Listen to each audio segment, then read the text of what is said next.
Hello. நம்ம இந்த வீடியோல பார்க்க போற கதை என்னன்னா, குள்ளநரியின் கடைசி ஆசை. ஒரு பெரிய அழகான காட்டுல புத்திசாலி குள்ளநரி வாழ்ந்துட்டு இருந்தது. ஆனா கொஞ்சம் சுயநலக்காரன்.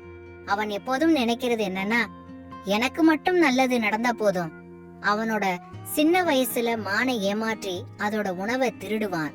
மற்றொரு நாள் ஒரு குரங்கோட பழங்களை திருடுனான். இப்படி அவனோட வாழ்க்கை தன்னலமா தொடர்ந்தது.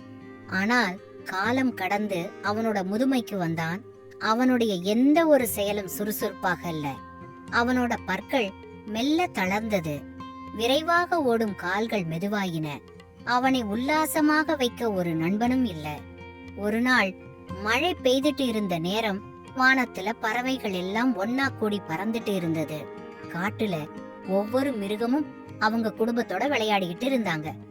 அப்போ அவன் மனசுல ஒரு வலி தோணுச்சு. நான் எப்போதும் எனக்கு மட்டுமே வாழ்ந்துட்டு இருந்துட்டேன். ஒரு நாள் கூட யாருக்குமே உதவி செய்யல. என் வாழ்க்கை இப்படியே முடிஞ்சிருமா? அசீபிய. அப்போ அவனுக்கு ஒரு கடைசி ஆசை தோணுச்சு. என்னோட உயிர் இருக்கிற வரைக்கும் ஏதாவது ஒரு நல்ல விஷயம் செய்யணும். அன்று மாலை காட்டில் ஒரு மின்னல் தாக்கி தீப்பற்றியது.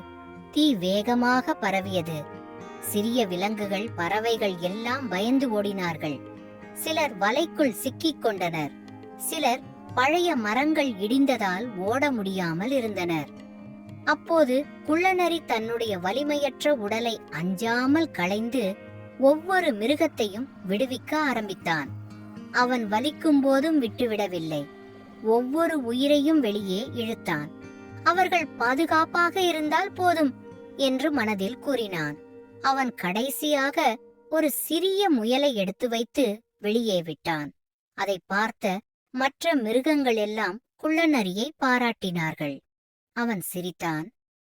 இப்போதாவது என் வாழ்க்கைக்கு அர்த்தம் கிடைத்தது என்று மெதுவாக கூறினான். அந்த நேரம் வானத்தில் இருந்து மழை பெய்தது. தீ சிறுத்தது.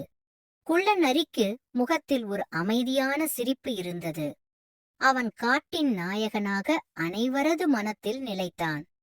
கதையின் நெறி, நல்ல செயல் செய்ய தாமதமில்லை. வாழ்க்கையின் இறுதி கணமும் ஒரு புதிய ஆரம்பமாக இருக்கலாம். ஓகே, அடுத்த வீடியோல பார்க்கலாம்.